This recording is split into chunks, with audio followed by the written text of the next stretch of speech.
Moving on to extracurricular. Right.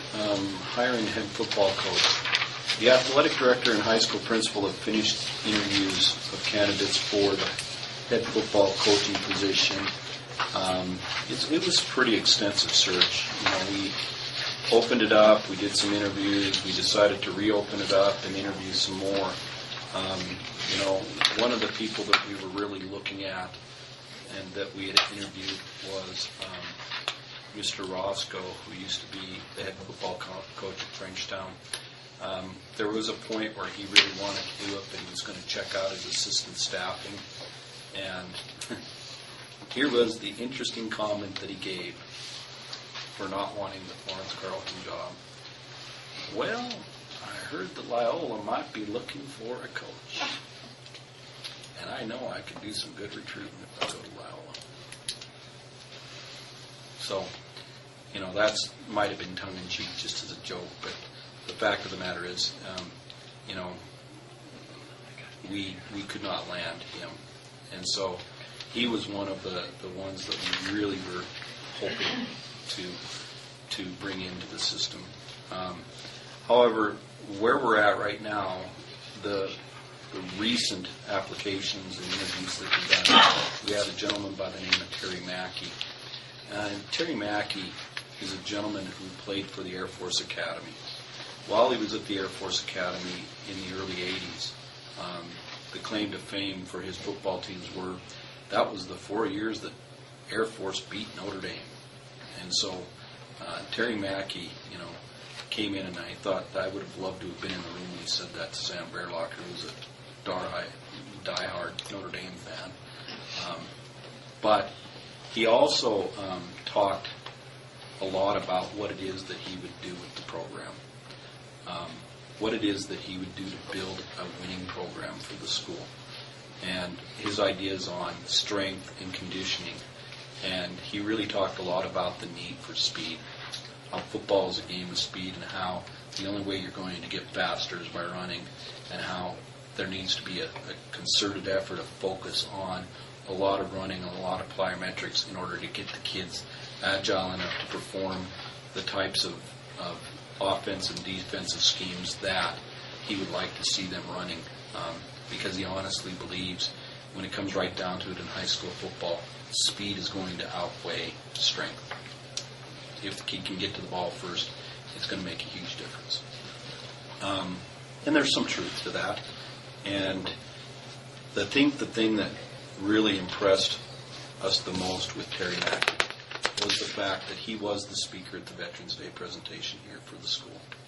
He came down, he spoke with the school, and he said when he saw the ad in the paper, he remembered Florence Carlton because he remembered the student body. And he was very taken back that he has spoken in many schools before, but in the case of Florence, we had very good students who were very respectful, that honored soldiers. And he said he wanted to be around kids like that. And so that was really the reason he wanted to coach, is he wants to be around good kids like that and help them to become good adults. And so he wants to pay back to football what it gave to him. And the reality is, does Terry Mackey have some coaching experience? Yes. He coached over in Europe when he was with the Air Force. Fisher DeBerry, who was the head coach at Air Force for many years, gave him a recommendation. Fisher DeBerry is a legendary coach in football. And what Fisher DeBerry said about Terry Mackey was this. When we called the Air Force Academy to get the recommendation, they gave us Fisher DeBerry's cell phone number, and he said, Terry Mackey, great player. The type of player that, at the end of his career in football, I wanted to put him on my staff as one of my assistant coaches. He had that intensity, that desire, that focus, that knowledge of the game that I wanted to instill in the rest of my players. However, at the end of his senior season, the Air Force Academy said, do not even approach him with the idea of coaching. We have bigger plans for him within our institution.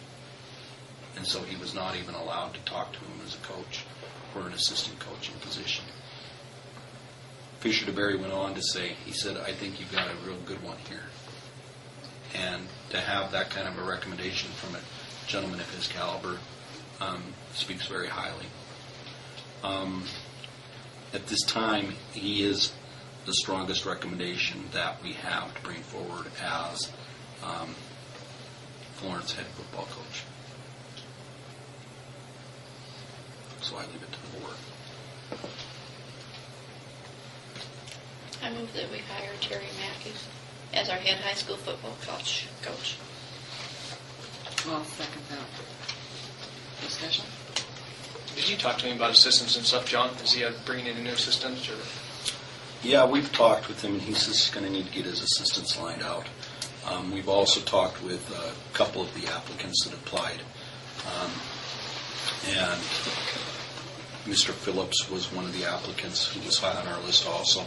And he said, yeah, he would like to coach with this guy. Because Rich had gone down to the Air Force Academy and attended a couple of Fisher DeBerry's camps on coaching. So he feels like he knew who this guy was, and he said, I think he'd be a good one to work with. So, we're looking in that direction to see what we can do. As you're aware, building a program with your assistants, you're going to need some local people. But this guy has the flexibility of schedule to be here. Because of his job at the university, he's going to be able to be here with the kids when we need him. So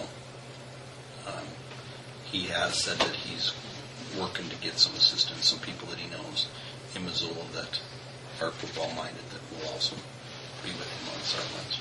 And he wants to use our input. And he's talked to us about that. And we've talked to the people that all applied for the position to say that they'd be welcome to put in as assistants.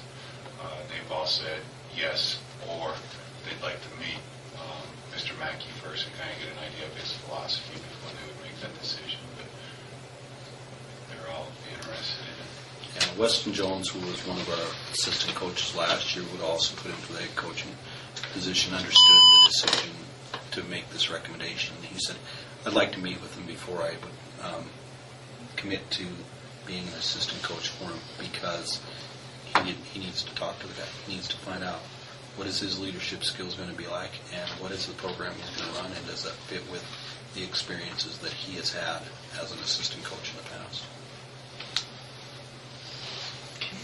Did you say that this was extended? Yes, we had extended it. Did you have an on-staff applicant prior to extending it? Correct, we did. Is that working, Julie? Yeah, but it looks like it's going to stop in about 18 seconds. I'm concerned about our past hiring practice for head coach. The last hiring we had on the head position, we didn't even open it. We didn't post it. We didn't offer it to anyone. We just gave it on a recommendation. You talked earlier in the meeting about retaining teachers and offering them incentives to stay. I think that should be considered in this. And frankly, if Weston Jones applied, I know he's got a lot of experience behind him. I wonder why. One of my questions would be, why was he not recommended, number one, being a staff member already, number two, the theories of retaining teachers, especially the position he's in, where we had a tough time filling that one. I doubt if we can discuss stuff like that. But those are... I would rather just trust the administrators that they've checked it all out. Can't go into too much discussion on it, but I can try to answer your question this way. On the head track coach position, that we had the assistant step up into the head track coach position, we had the recommendation of the previous head track coach that had worked with that individual, who was giving a very strong recommendation. In this instance, we did not have the head football coach, nor did we have the athletic director, nor did I have the high school administrator stepping up and giving any recommendations. Well, we didn't have a head football coach at the time, correct?